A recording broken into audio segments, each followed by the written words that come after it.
आनंद थे। ठीक है, आज अभी उसको आप होल्ड में रखिए, मुझे भी थोड़ा सा डाउट लग रहा है, कल हम लोग कंफर्म कर लेंगे। ठीक है, चलिए इसके उत्तर को देखते हैं, इसका आइडियल उत्तर क्या होना चाहिए। बहुत अच्छा प्रश्न है, और ये कृष्णदेव राय जो है ये आपको आगे कभी भी प्रश्न मेंस में देखने को मिल सकता है। बहुत इंपॉर्टेंट क्या है प्रश्न है, ये बहुत इंपॉर्टेंट पर्सनालिटी है, कभी भी आ सकता है आपको, और आएगा तो ये 5 नंबर में ही आएगा, याद रखिएगा। ठीक है, तो इसका सही उत्तर क्या हो सकता है।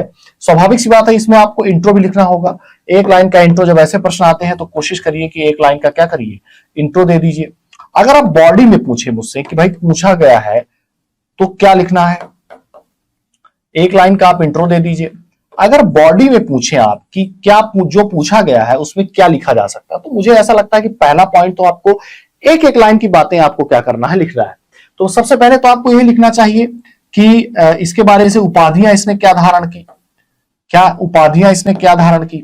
इसके बाद जैसा कि हमेशा हम लोग कहते हैं कि भाई इसका जो साम्राज्य विस्तार था या इसके जो विजय अभियान थे, विजय अभियान, वो हमें क्या करना है, पुट करना चाहिए।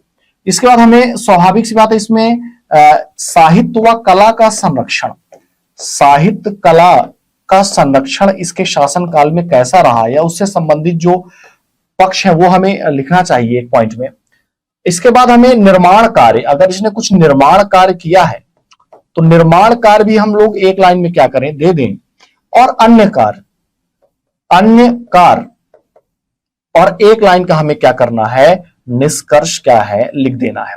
ये इसका आइडियल क्या है, उत्तर होना चाहिए, आइडियल उत्तर होना चाहिए। और स्वाभाविक सी बात है ये सारी चीजें आपके 9 लाइन में आ जाएंगी आसानी से। तो इंट्रो में एक लाइन का ही लिखना है कि भाई ये तुलुब वंश का, किसका, तुलुब वंश का प्रतापी शासक व कुशल सेनापति था। तुलुब वंश का प्रतापी शासक व कुशल सेनापति था। आप एक लाइन में पुट कर दीजिए। और अगर याद हो आपको तो इसका टाइम पीरियड भी क्या करिए, लिख दीजिए। 1509 से 1529 तक इसका क्या था, टाइम पीरियड था।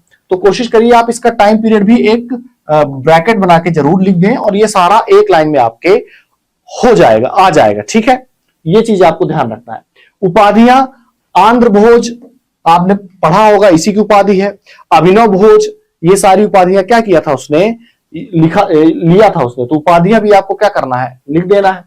इसके बाद उसने विजय अभियान, देखिए अगर आप इस वाले सेगमेंट में जाएंगे कि उसका साम्राज्य विस्तार, उसका विजय अभियान या सैन्य अभियान, तो आपका एक पूरा पेज भर जाएगा।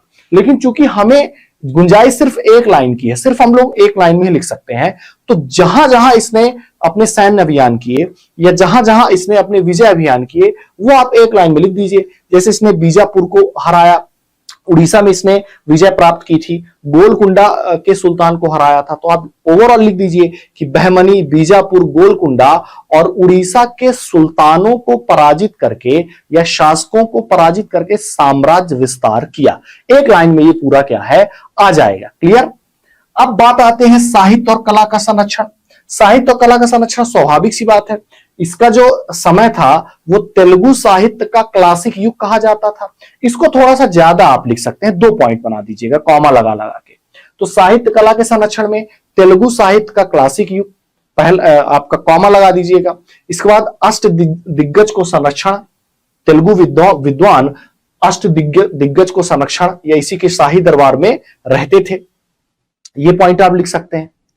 इसके बाद इसने खुद रचनाएं की थी, आमुक्तमाल्यद इसी की रचना है, तो ये आप टोटल 2 पॉइंट में आप लिख दीजिएगा, 2 लाइन में। निर्माणकर्ता एक लाइन में यूज करना है, इसी ने विठल स्वामी मंदिर इसी ने बनवाया था।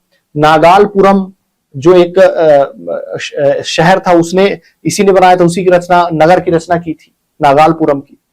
विठल स्वामी मंदिर का निर्माण करवाया था। तो ये आप सारी चीजें लिख सकते हैं। और अन्य कार्य में आपको पता है बारबोसा और डोमिंगो पायस पुर्तगाली जो या अन्य आप लिख सकते हैं कि अन्य, तो डोमिंगो पायस और बारबोसा जो है पुर्तगाली यात्री इसी के शासनकाल में आए थे। एक लाइन में आ जाएगा वो पूरा।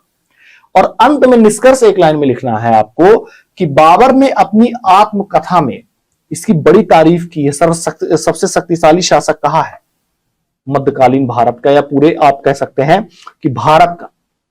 तो आप लिख दीजिएगा कि बाबर ने तुजुक बाबरी में या अपनी आत्मकथा में कृष्णदेव राय को सर्वाधिक शक्तिशाली शासक बताया है। तो ये आपका क्या हो जाएगा, एक निष्कर्ष हो जाएगा। तो इस तरह से देखिए, अब मेरे आपने जितने पॉइंट सुने होंगे, आपको कोई भी पॉइंट आपको ऐसा नहीं लगेगा जो कि क्या है, मतलब हल्का है या कमजोर पॉइंट है, कभी भी नहीं लगेगा।